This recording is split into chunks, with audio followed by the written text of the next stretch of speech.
cafes last night in Toronto. I was really impressed because I think we need to make more pot cafes. Like, there's so many bars out there. We need more pot cafes. It's like planting seeds of consciousness. Every time we open a pot cafe, we're planting a seeds of consciousness, and that's what we need to do. And I think that rocks. There's so many here in Toronto. It's really inspiring. And on a sad note for me, I just want to say, for one thing, I'm freaked out about standing right here because I'm on U.S. soil. So I'm a little bit nervous. They can give you a hug if they bother you. So if they come up, I'm looking. But I just want to say about Steve Covey that we have to do all that we can now to support Steve and his wife Michelle and their two beautiful daughters, Brooke and Crystal. They need us now more than ever. Steve was arrested by 12 men. He was met by 12 policemen at the border, placed into jail with a no-bail warrant. Now he has no bail, so we don't know what to do. His health is deteriorating vastly, and he's been asking for help from the guards, and they've been mocking him and laughing at him. He's asked for simple things like a blanket, and he's been refused.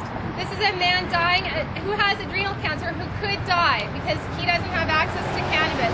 And as maybe some of you don't know, but his adrenal levels get so high that he could have a stroke. And cannabis actually was saving his life.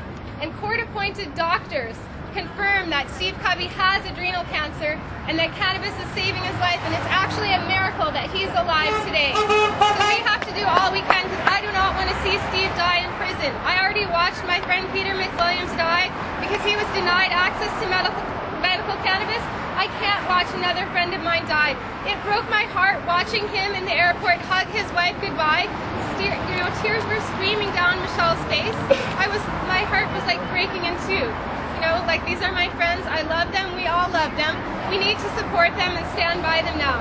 As a global cannabis community, I believe that there's a hidden agenda going on, and Canada sent Steve Covey back because of this hidden agenda. There's a global drug war going on now because of the United States of America. Thank you very much, USA.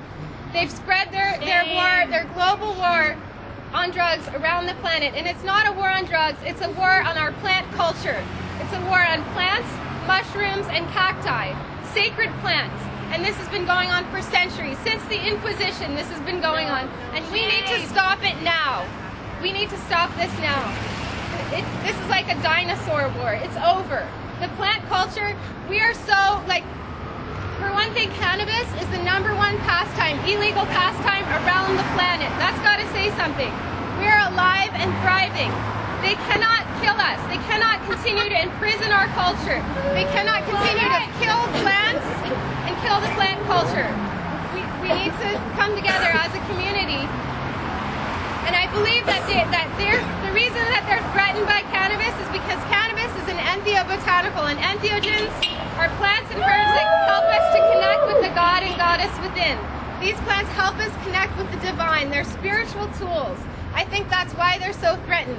The United States government doesn't want conscious people because conscious people are not going to take their bullshit anymore. We're going to fight back.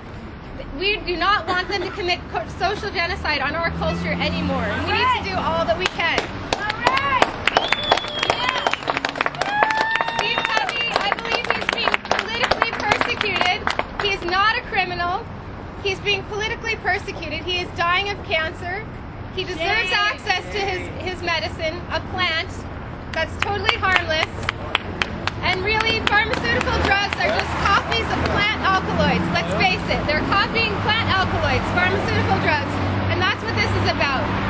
It's about profit and not about people and compassion. But I believe that we're a global culture. We have tools now that connect us worldwide, like the internet, and I believe we can win this. And I believe we can win. All right. I love you, Alex.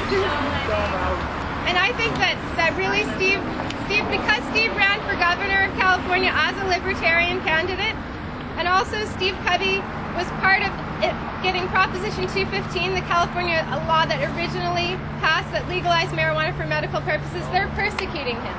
And we need to come together as a community and do what we can now to support him and help free him.